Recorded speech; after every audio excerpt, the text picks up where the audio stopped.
Hello, જાગુસ kitchen જર્નીમાં આપ સૌનું સ્વાગત છે. ફ્રેન્ડ્સ, ઉનાળો આવે એટલે દરરોજે શું શાક બનાવવું એ આપણને ખૂબ જ પ્રશ્ન સતાવતો હોય. તો આજે આપણે એક નવા જ પ્રકારનું દૂધી અને મગનું શાક રેડી કરીશું. આ એકદમ હેલ્ધી, એકદમ પચવામાં સરળ અને એકદમ પૌષ્ટિક છે. આના માટે મેં અડધો કપ મગ 2 કલાક પહેલાં પલાળી રાખ્યા છે. તમે ન પલાળો તો પણ ચાલે. ત્યારબાદ 150 ગ્રામ દૂધી લીધી છે અને તેને છોલી અને તેના નાના નાના ટુકડા કરી લીધા છે. હવે આપણે એક કુકરમાં તેલ મૂકીશું. આ આપણે ડાયરેક્ટ કુકરમાં જ બનાવીશું. હવે તેલ સરસ આવી જાય એટલે તેમાં 5 ચમચી રાઈ અને 5 ચમચી જીરું એડ કરીશું. જીરું અને રાઈ એકદમ સરસ તતડી જાય એટલે તેમાં 5 ચમચી જેટલી હિંગ એડ કરીશું. હિંગ એકદમ સરસ થઈ જાય એટલે આપણે તેમાં 2 સૂકા લાલ મરચાં એડ કરીશું. ત્યારબાદ તેમાં 1 મોટી ચમચી જેટલી આદુ લસણ મરચાંની પેસ્ટ એડ કરીશું. તમે લસણ ન ખાતા હો તો સ્કીપ કરી શકો છો, પણ કઠોળના શાકમાં લસણ ખૂબ જ સરસ લાગે છે. હવે આપણે તેમાં 1 મોટું ટમેટું ઝીણું સમારી અને લઈ લેશું. તમે છીણીને પણ લઈ શકો છો. અત્યારે આપણે એકદમ ઝીણું સમારી લીધું છે. હવે આપણે તેને સરસ રીતે સાંતળીશું. ટમેટું એકદમ સરસ રીતે ચડી જાય એટલે આપણે તેમાં મગ નાખીશું. મગને નિતારી લેવાના છે, તેમાં પાણી રહેવા દેવાનું નથી. અને ત્યારબાદ તેમાં આપણે દૂધી એડ કરીશું. સરસ રીતે ચલાવી લેશું. ફ્રેન્ડ્સ, આ શાક એટલું સરસ લાગે છે ને કે હું તમને શું કહું. તમે એકવાર ચોક્કસથી ટ્રાય કરજો.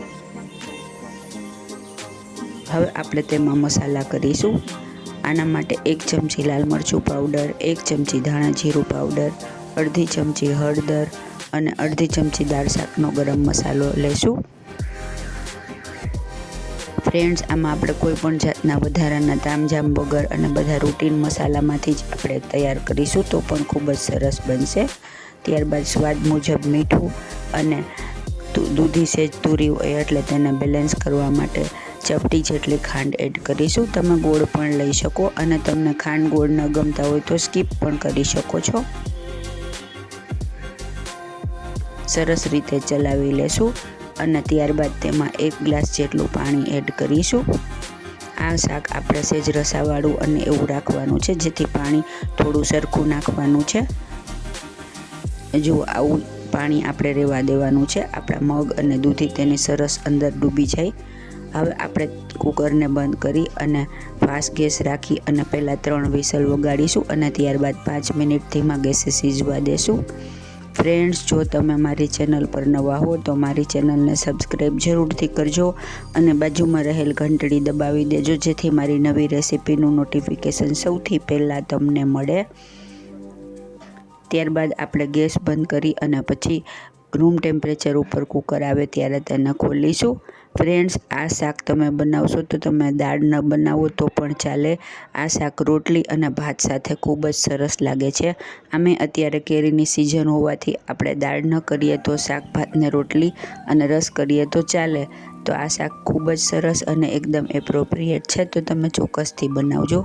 જુઓ, આપણું એકદમ સરસ ટેસ્ટી અને તેલથી તરબતર અને એકદમ તીખું તમતમતું મગ અને દૂધીનું શાક રેડી છે.